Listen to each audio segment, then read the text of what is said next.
14, yeah, about 2014 is when I really started showing up on social media, but I lacked the awareness, and that also meant that I lacked the understanding of influence. So let's speak to, say, being chosen or whatever, right? Like when you're chosen, one thing that you have is influence. Hi, Mika. And you may not know that you have influence.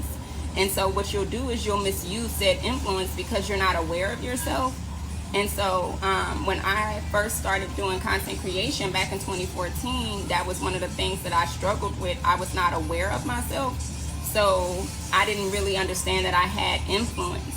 And that also looked like, me not necessarily wanting to be responsible, and I won't even say wanting to be responsible. I just didn't feel responsible for wanting to be responsible, and I won't even say wanting to be responsible. I just didn't feel responsible for others, if you will, like knowing that I'm making an impression on other people. You know what I'm saying? So obviously too, like it took. Oh my God, Holy Spirit, for real. We're gonna go there, okay? It took for one situation when I was working a job back then for me to realize that I was influential.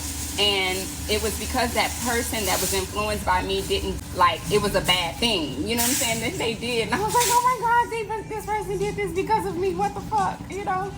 And so it was then that I learned that I had influence, and I wanted to be a lot more responsible with said influence, because when you are unaware that you have the gift of influence, when you are unaware that, say, even you're chosen, because when God says many are called but few are chosen, essentially the many are called means like many are invited to know their power, right?